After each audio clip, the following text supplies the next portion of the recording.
Bread Quarterly Slush Pile. Guess where we are today? Where? Nobody who's here is allowed to guess. We are in a recording studio in LeBow. Which is like one of the colleges within the university that actually has money. So this place is like really impressive. But I am going to say it. I'm just going to say this. I'm going to say chains, tables that move, cords, curtains.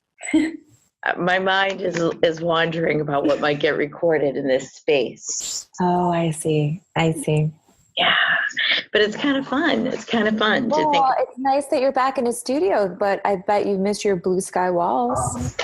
Not really, not yet. I'm still, I'm fascinated by the light, the amount of lights in this room. My goodness, there must be 80. Mm-hmm. Giant. They're 3 feet wide. I don't know if they bring in dinosaurs every now and then. Or something. Dinosaurs. Cherie, intervene. So I don't know. So it's kind of cool. But yeah, so we're still in Philly. We'll be back in our Corman studio in October, we're hearing.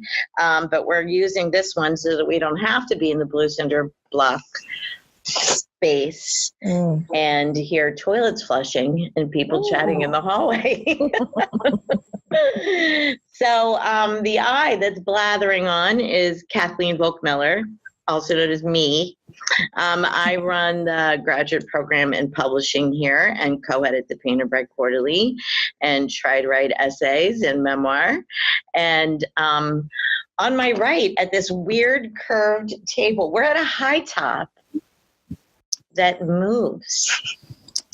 And it has a slight curve to it, like the View's desk. Okay? I got it. Thank you. Yeah, like the View. Okay. All right. That was very helpful. Yeah, we're going to take a photo. I just realized. We have to call Ryan back. But on my right, so can I be Barbara Walters? Is she still on The View? Oh, she died like 7 years ago. She's still here. I met her less than 7 years ago. I'm Barbara Walters.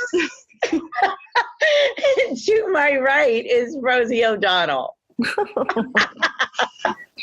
This is Tim Fitz. I'm the author of Hypothermia and the new short story collection, Go Home and Cry for Yourself. He's demanding respect. And he demands respect. Sitting to my right is Cherie DeVos. Hi, I'm Cherie. I don't know anyone on The View right now, so I can't pick another personality. I am currently the editorial assistant at PBQ, and I am a junior at Drexel studying multiple things at once and don't really know what I'm doing. Nice. Oh, yes, she does.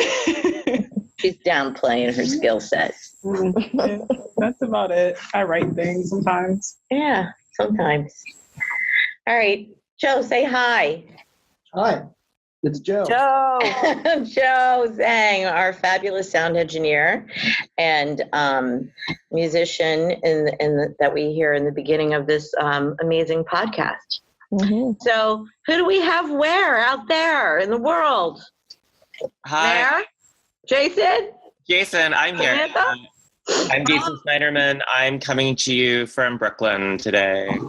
I did not make it in to my office. I spent too long in my bathrobe reading Facebook, and now I'm coming to you from my home. Nice. Did you say in your bathtub reading Facebook? In my bathrobe. Oh, No, that would be risky. I don't know if I'd take that risk. It's kind of an issue for me. Like, I really want to have... I actually fantasize about, like, the bathroom upgrade in which I get the jacuzzi bathtub. And that hasn't happened yet. What color is your bathrobe? My bathrobe is actually kind of...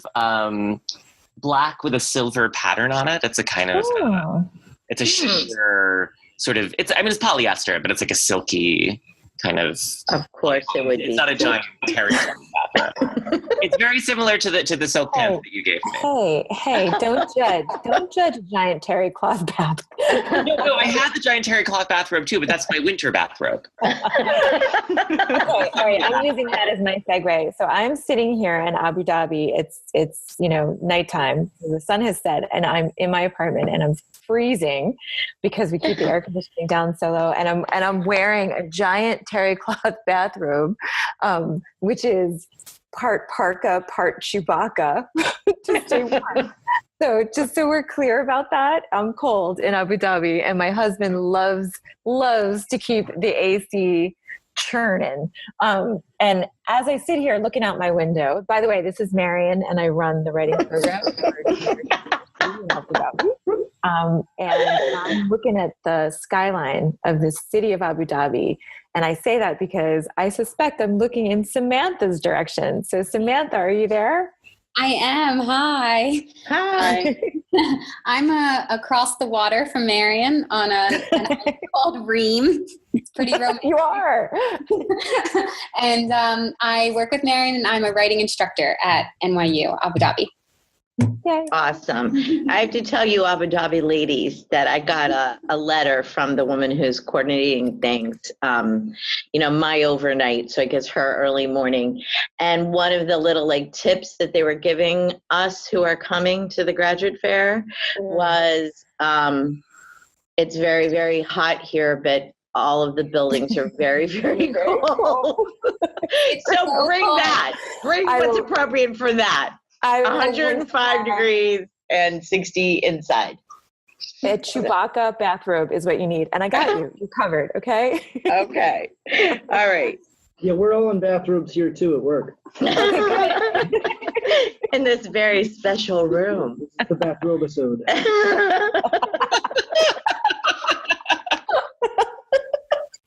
That's awesome.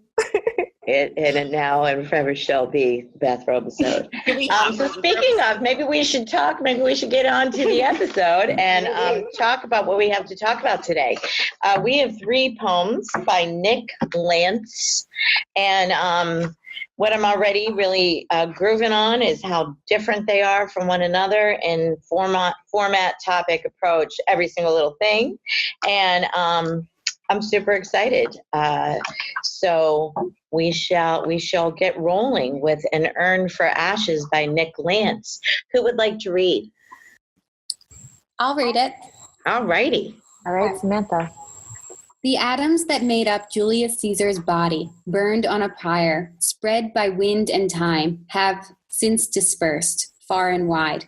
And statistically speaking, you have in you some infinitesimal bit of carbon or hydrogen from his hand or tongue, or maybe some piece of the foot that, crossing a river, turned a republic into an empire. But that means you carry with you also the unnamed dead, the serfs and farmers, foot soldiers and clerks, and their sandals, and the axles of chariots, and incense burned at an altar, and garbage smoking in a pit outside a great city at the center of an empire. That you are a vessel carrying the ashes of many empires, and the ashes of people burned away by empires, their sweet, unheard melodies. And look how finely wrought you are, how precise your features, your very form kind of ceremony for transporting the dead through the living world. Nice. Very nice. Thank you. Done. Boom.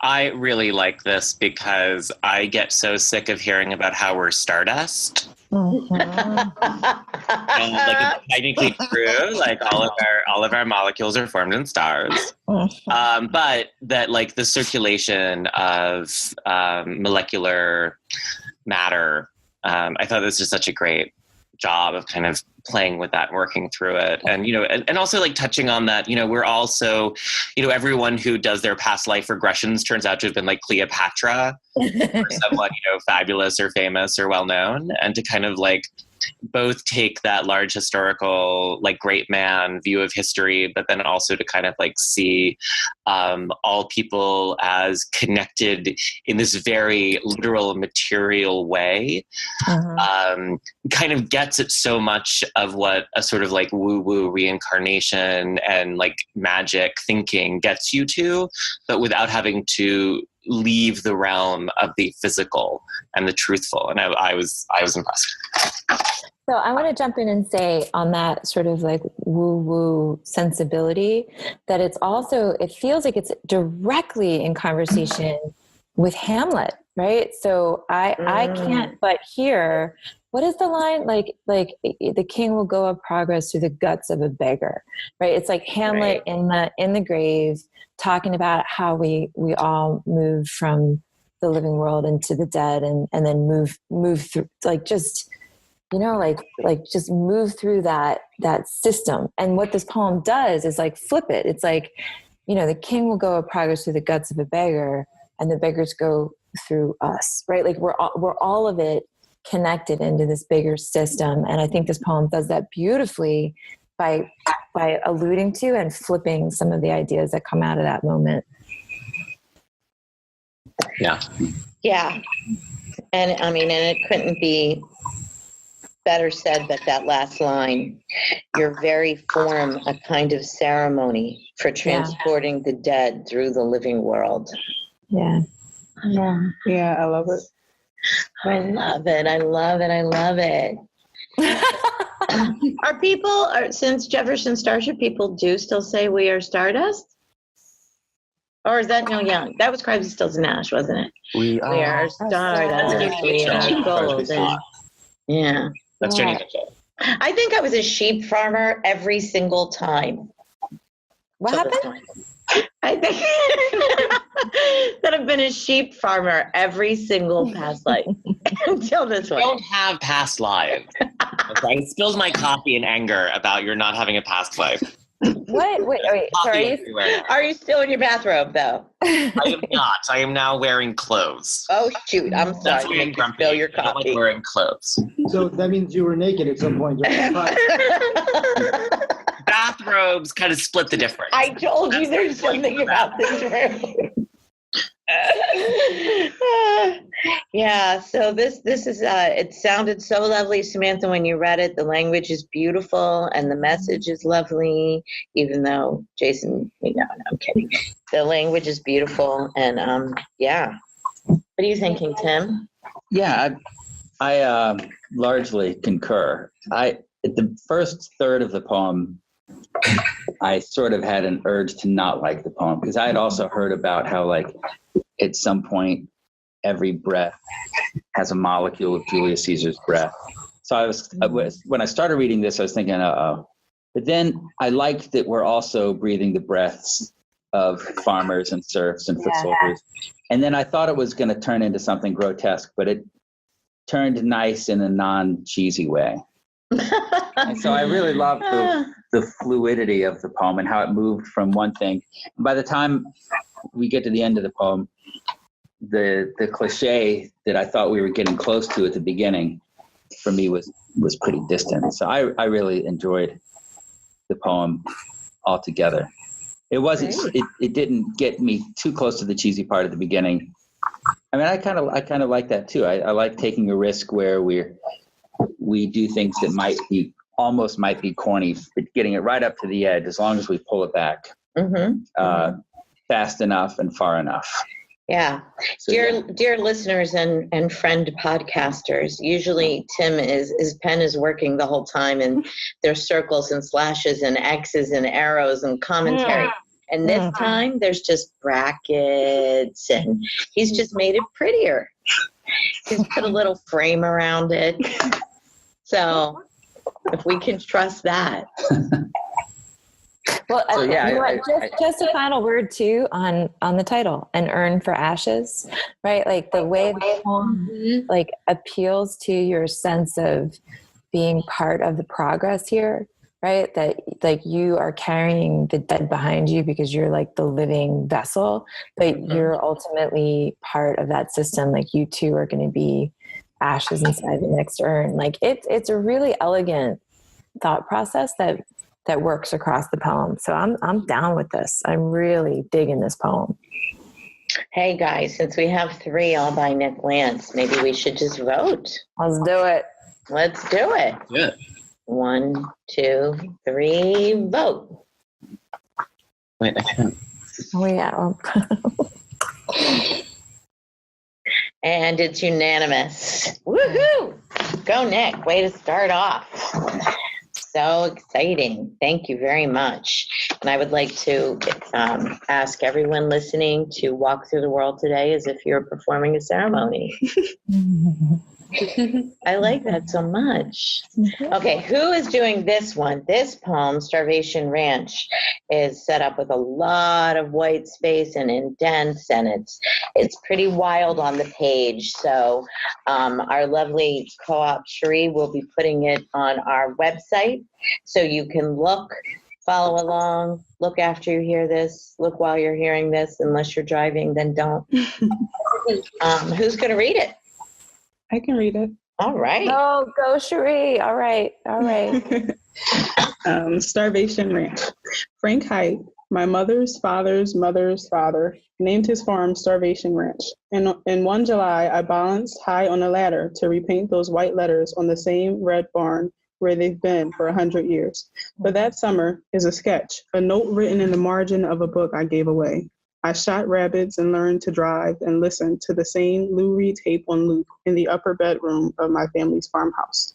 In a closet I found my grandmother's high school yearbook in which she had crossed out the name of each classmate who had died. I learned there are 3 kinds of garbage: the kind that goes in the compost heap to feed the garden that grows the peppers and the corn, the kind that goes in the ditch to feed the coyotes who howl at night, the kind that goes in an old oil drum to burn. I learned to love the indentation my grandmother's pencil left in the paper over a name, like the tally marks I carved into a tree for each rabbit I shot. I learned that a stone arrowhead taken from a newly plowed field that has held it for hundreds of years is still sharp enough to cut my palm. I learned to love the hiss of silence on the tape after a song ended, the sound of time like the susurrus of insects at dusk, like a broom whisking clean the floor of some upper room. I learned how to walk the perimeter of the house and feel in the grass the edges of the old foundation, a version of house that burned, that disappeared, that was rewritten. That disappeared, that was rewritten. And I learned how to walk farther out into the pastures to spot the earthen mounds left behind by people who remain only in names of rivers and country roads. That was one summer. Decades later, I learned that the barn I painted was not even the original, which had been replaced, board by beam, years before. And I learned that barns are red because red paint is cheap, because iron is abundant, because dying stars sighed iron atoms into space, and those atoms gathered here on earth, became the earth, became blood and arrowheads and steel girders holding up towers in the red paint of barns. Wow. I don't know if I'll ever look at a yearbook the same way. Or a barn, for goodness sake. I would never be, I just wouldn't, I don't know who any of those people are anymore. If I went through my yearbook, like You'd have to Facebook them in your robe and see whether they were still with us. Yeah. I didn't like the Stardust. I wondered if it got ruined at the end for you, Jason, with the Stardust. And I also felt like, I didn't love that. The Stardust felt like a turn in large part because there was the awareness of indigenous civilizations that are no longer there. And so the turn towards a kind of like universal moment felt a little less,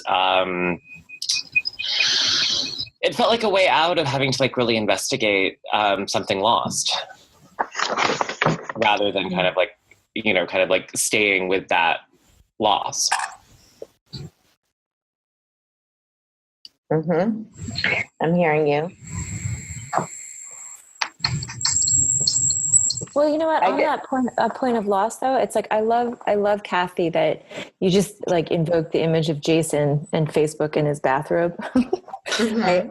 And a yearbook, because mild non sequitur, but my mother just went to a funeral, and it was her brother's wife who passed away. And there, she's like, the woman who died was in her 90s. My mom hasn't seen like that side of the family in I can't tell you how many years, right? But she went to that funeral, and there were people in the audience who remembered her from her high school days. So like, when these old people get together and have that kind of specificity and recollection, there's something about that way of remembering each other, like yearbook memory, that feels like absolutely anchored in a very specific time and pre-Facebook place, right? It's like an abacus, but it's a way of remembering that I don't think we will experience. I think maybe that might have passed, right? With the way that our memory has been dispersed out, right? So because it's too easy to Facebook look up each other and not use our memory, right? Yeah. Exactly. But one thing that I was really struck by too is all of this remembering the dead or counting the dead, the strikeouts in the yearbook, but then the tally marks on the tree for each rabbit he shot. Mm-hmm. And I love the headstones for the people whose names the earthen mounds left behind by people who remain only in names of rivers and country roads. Mm-hmm. Love that. Because it's so cool when you go to an old cemetery and you see all those, oh wow, that's why Stokes Road is Stokes Road, and Haddonfield is Haddonfield, right? Mm. It's so I don't know, I like that a lot. All of this history building on itself. What I like about this is how there are so many different images of like the different way we write and read text, where I feel like there's, the painted barn letters, there's the grandmother's hand, there's a sketch, there's carvings on the tree. There's a few images there that really play with this idea that most of what we're reading now and what a lot of people are reading right now are like digital.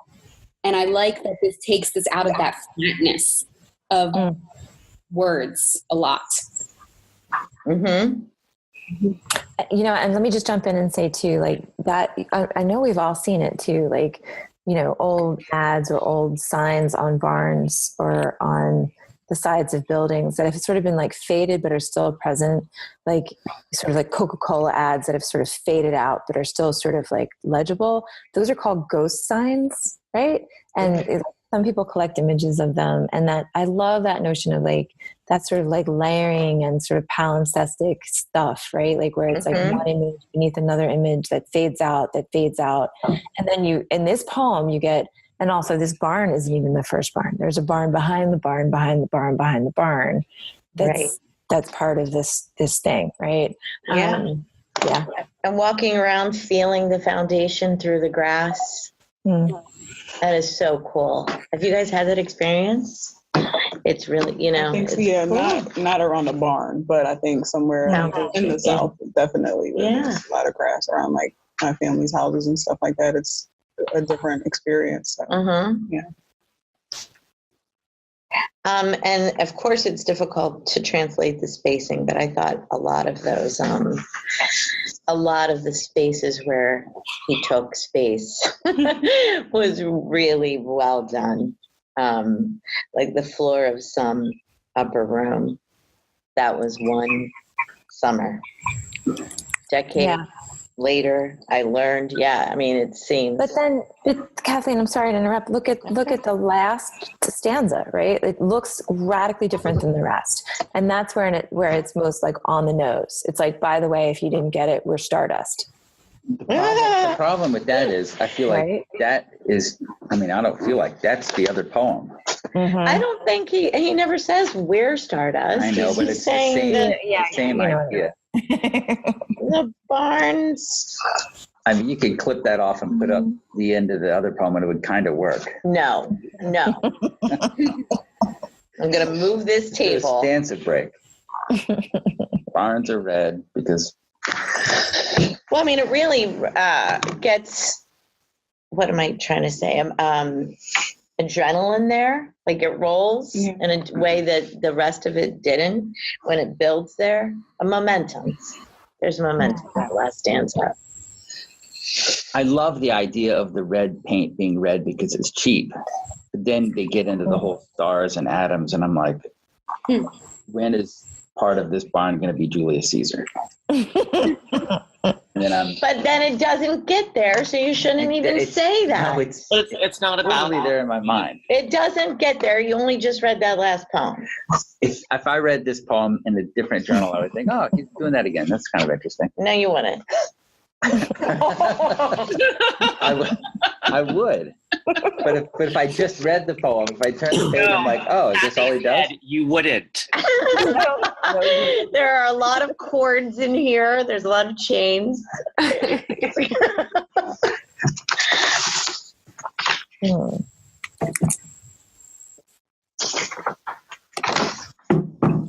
People. Why did it get so quiet? I don't know. I guess everybody's contemplative about their demise and whether or not they are stars and who's going to breathe them in later. I'll say that I agree that the end of this reminds me of the first poem. And I think that I would think about the first poem. And I don't think it's just because I'm reading them right next to each other. Despite what I like about it. Yeah. That being said, I love some of the images. I love the garbage images, the 3 types of garbage, the compost heap, the coyotes, the peppers. I love the tape hiss. I love the character listening to a tape. There's a lot of wonderful little images. Why is it negative that he's working the same theme twice? Why is that a negative thing that you reflect back on the other poem? We loved the other poem. We unanimously voted it in, and now we're saying, oh, it makes me think of the other poem. Because I think that with the other poem, it takes what is very frequently a kind of woo-woo, we're all in this together kind of thing, and actually kind of takes it in a further direction and takes it to a place that we haven't seen before and makes it literal and makes it true and makes it hard. With this one, I mean, my objection is that it moves away from the loss to kind of make the same move. And so in a certain way, you're right. We're holding him to his own standard, right? That he's I mean, in essence, part of the conversation is him competing with himself. And maybe that's not fair of us to do. But it's also like, it's the truth. Like, I mean, when you're reading, when people have a major concern, you're looking at how they're executing it. Sure, that makes sense. I'll still stomp my foot and say it's not fair, but I understand what you're saying. I hear what you're saying. I'm wondering if we need more discussion or if everybody's pretty planted in their ideas or no. Cherie, did you weigh in yet? I weighed in a little. Do you want to weigh in? Loved it. I was persuaded by Cherie. Cherie, say what you say more. So, because I'm always persuaded by what you say. Seriously? Well, I don't know. I really do love it. Like, I love it all. Like the end that we're all like discussing very deeply. I really love the flow, or as Kathy said, like the momentum that's like built up there. I really love what the final stanza did for the poem. Like it did make it feel complete, even though it was so different from the rest of the poem. And just, like, it was a little tricky to read, but in the end, like, it really all works together really well. I think it's really well written, or crafted, I should say, I guess. And the images, I'm all for the images here. It really makes me feel like I'm kind of like in these memories. It's not just like telling me all these things. This is what happened this summer. It was a summer, right? Yeah. This is what happened over the summer. I learned how to shoot rabbits and that kind of thing. But I felt like I was really there. Like I had a front row seat to watch these things happening. So it was really enjoyable about this poem. So I think it's really great. I do love it. Okay, now we're ready to vote.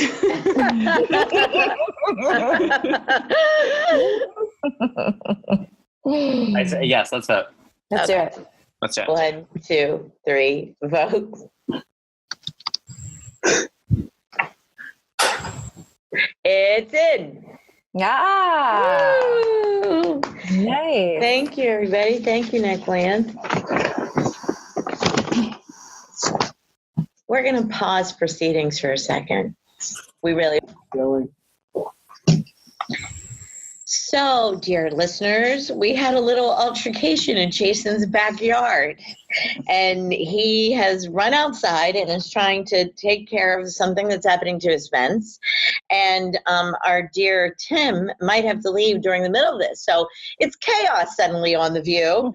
But we're going to jump back in as best we can and go to Nick Lantz's third poem, Ghost as Naked Man. I nominate Marion. Yay! Thank you. I accept that nomination. Ghost as Naked Man, with the epigraph, gender is a kind of imitation of which there is no original. Judith Butler. Take away his beard, his hairy flanks. Lick your thumb and smear off his Adam's apple. Lift away his penis like a live bomb and bury it under a mountain. Hide the testicles behind a bread leaf. Whoops.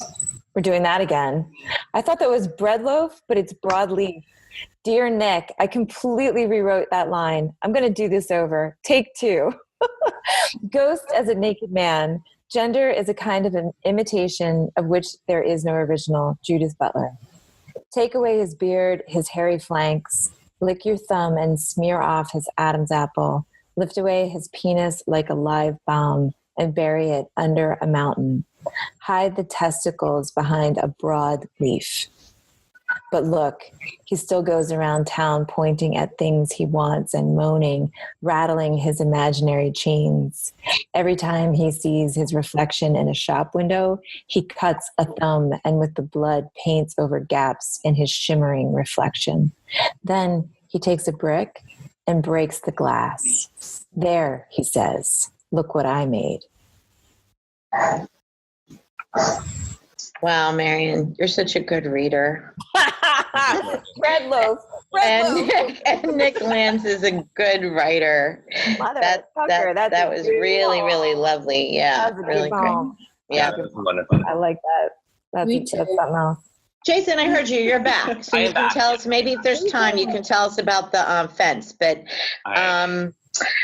okay, so our initial impression, everybody's like, whoa, about this. Gender is a kind of invitation. Mm-hmm. Mm-hmm. Part of the poem with this image from Judith Butler, which is a theory of gender, is about the sort of simulacrum, like the image of the image of the image of the image, like straight down into like just layers. Like the reality is the layer, right? So to have him like cutting his thumb and putting blood over glass, and that is marking his reflection, is wicked. It's just like a wicked manifestation of this idea from Judith Butler, I think. Mm-hmm. Mm-hmm. How about this image too, he still goes around town pointing at things he wants and moaning. Mm-hmm. Rattling his imaginary chains. I can just see it, right? Mm-hmm. Oh my goodness. The notion of destruction as kind of like the height of male, and that this just I love that final image that, you know, after destroying something, look what I made. Yeah. Mm-hmm. Mm-hmm. And in such a futile way to kind of assert yourself in the world. Yeah, I find this really interesting because it's like the first stanza is the literal like emasculation of this man, this naked man, this ghost. But then the second stanza is like the way that he's behaving, he's trying to reaffirm his manhood, or, you know, what we typically see as manhood. And like specifically looking at rattling his imaginary chains, and when he sees his reflection, he cuts his thumb and paints with his bloody thumb over gaps. And so it's like these like clear images of what has been done to him. I don't know who has done it to him, if it's society or if it's supposed to be like the female gender or something that's taking away his manhood, and then he's trying to reassert it like desperately. Mm-hmm. Can this poem work without the quote at the beginning? I like reading the poem without the quote. Really? I like it without this telegraphs it too much. No, because I think that without the quote, it becomes the emasculation is quite different. I think that with the quote, it suggests that all of these pieces are actually without foundational meaning or without kind of anatomical originality, and that with the quote, it's really a kind of restoration of something or removal of something that was always itself created. I think the quote is really necessary. Mm-hmm.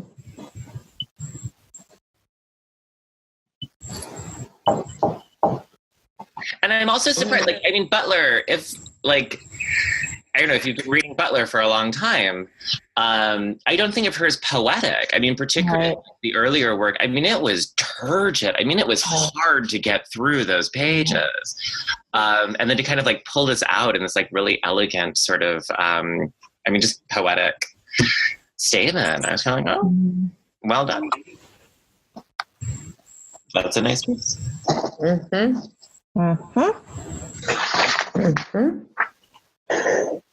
Something I really like about it is how in the second stanza it seems like the only action he's left with is violent action. And I feel like there's a lot of conversation right now about people's reactions to things happening in the US and in the world that are violent reactions. And I think, it's saying a lot about gender, obviously, and it's saying a lot of really interesting things, but that in particular sticks with me and feels very timely.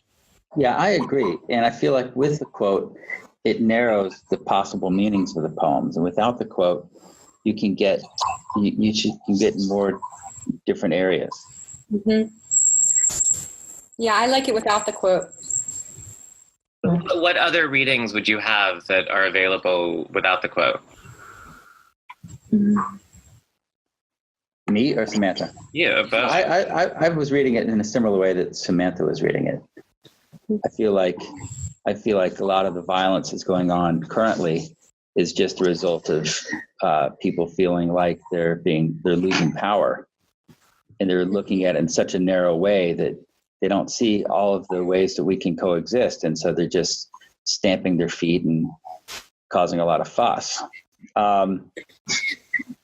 And one of the problems is that maybe there are a lot of people who are powerless, and instead of kind of being powerless together and supporting each other, they then can focus on their own problem. But I feel like this poem could kind of connect a lot of different points of powerlessness.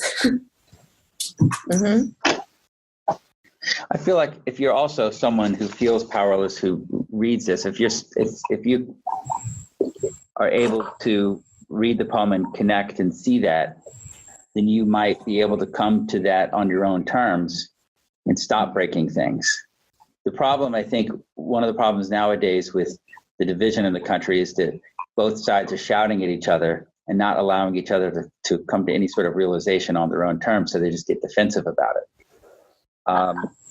Wait, Tim, I want to jump in and say, I think that's precisely why the epigraph works, though, right? Because we're talking also about a very particular kind of power and violence, and it's masculine, or masculine seeming in its rage.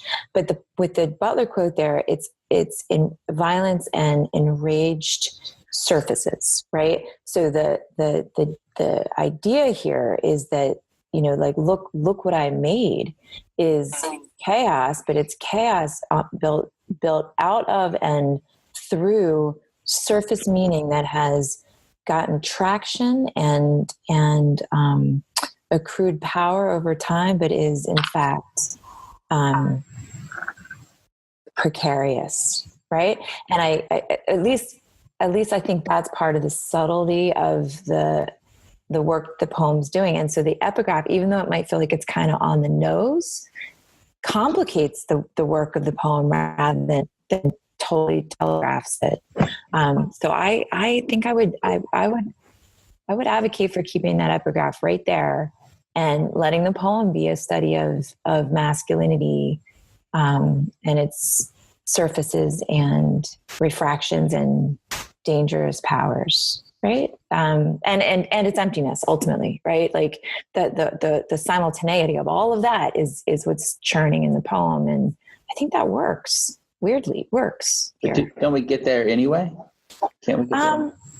Well, it's funny. Like, what we were talking about, like how the middle poem talks back to the first poem. I think this talks back to the first poem too. There's no way. I mean, maybe I have to ask Nick Lantz this over a shot at AWP, but like it really feels like his project is to be in conversation with other ideas and authors, right? Like there's a way in which there's like legacy conversation that goes on underneath these poems, that these aren't ideas in isolation, that he is in conversation with Butler. He is in conversation with, that sort of like Hamlet moment of that line from Shakespeare, right?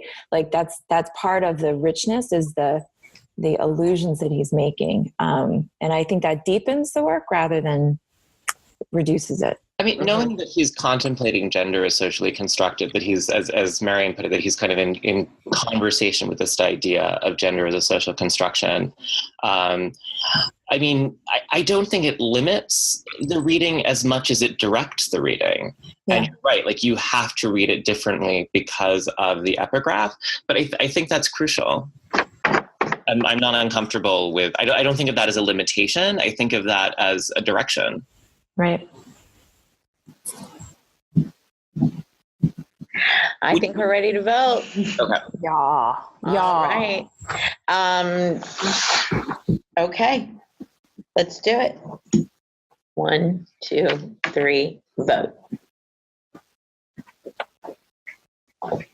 And it's unanimously in. Woo-hoo. Nice. Go Nick Lantz. Go Nick Lantz, but also PBQ readers, listeners, and editorial team. Could I just take 2 minutes and read a poem that just like leapt to mind with in conversation with Nick's poem Ghost is Naked Man? Sure. Let's just say bye to Tim. Tim's got to go. Bye. Tim, you got to look this poem up. You got to promise me you're going to look this poem up. So this is this goes way back. This is issue 66, 67 of PBQ, and this is an early poem by Ada Limon, and it's called After the Storm. Ready? After the storm. Morning is too much after the hurricane, umbrella bones scattered, sun baking wet sidewalk, my mouth sour with alcohol, feeling a little sorry for myself. I put take a shower on my list of things to do, brush my teeth, get over big love. My body is shaking. I want to make a sound, something that might travel 3,000 miles, hit canyons and echo. Boom. I think I want to boom. From the gated park, there comes a rumbling, something rising, pulling cords out of the earth. I stop, listen. Maybe this is me. Then, cracking in a violent pounding of sound, a tree falls, limbs shaking. In the echo of the aftermath, shh, I quiet my heart, sound still bouncing in my belly, in my shoes. Did you hear that? I say. I made that big sound. I had forgotten the ending of that poem. Oh my God, what a great last line. That big sound. Right? Like, there you go. Like, honest to God, like these two poems are just like this beautiful echo chamber, so complicated and beautiful and lovely, but boom, boom, I made that big sound. Ada Limon. Yeah. Yeah. Thank you for thank you, Mare. Thank you for letting me do that. Yeah, well, we'll link to it on the podcast page as well in our notes for this episode. What a great episode! Even with the chaos of Jason, is everything okay? What they're doing to the fence is ultimately fine, but they should consult with us before they do it to our fence. Indeed. Indeed. Sorry. All right. Editorial in Brooklyn today. Are they painting Starvation Ranch on it or something? No, they're not painting it with cheap red paint. Cheap red paint. So that's for cheap red paint. Did your my mother always told me that? Like whenever we drove past a red barn, she'd always say, barns are red because red paint is cheap. Mm. My father would say that, and my father would also say, the deer go to bed at 7 p.m. He would say, he would just make things up, and we believed everything he said. So I wasn't sure that red paint really was cheap, but now I believe it might be true. I actually I know nothing about barns, probably because I lived in South Philly all my life. But when I read it, I was like, that's not true, and so I looked it up. Did you? Apparently, that is one reason, but another reason is because, apparently, rust was added to, the mixture to paint barns because the, whatever it is, and rust, kills moss and Get mold. out of town. Yeah, so, a lot of people would paint their barns with that, and then it became, a tradition. So I was he lied to us. But apparently, that is another reason. It's one of the reasons. Red paint is cheap, and it's, really plentiful, and that's why it's so cheap. That's amazing. It's wow, I learned something. And what's interesting? This is back to my father, too. He worked for U.S. Steel, and he used to point out steel structures that were rusted and say the rust actually made them stronger, made them glued together better, fused. Yeah, I think it's a sealant or something like that. Well, there is fascinating. Like the new Net Stadium in Brooklyn, where they had the Democratic National Convention. It's covered with a layer of protective rust. And I kept waiting. I was thinking oh my God, this is so terrible. They built this thing and it's already rusting. Right, exactly. There's such a thing as protective rust that will go into the wood, but no further. But I have to paint my, my metalwork, with Rust-Oleum, because otherwise the rust will eat it away. I don't know why my ironwork will rust all the way through and the Net Stadium won't, but I think it's exactly what you said. I think steel has different properties than other metals. Well, steel doesn't. What about tin? What about my tin roof?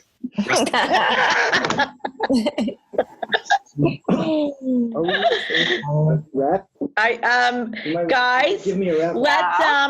let's wrap it up here. Anybody have anything left to say? We've gone an hour. I think we're good. I think I would like to ask our listeners to please share this and all of our episodes and tell us what you think, and follow us on all social media platforms. And we love you. Keep reading. XOXO.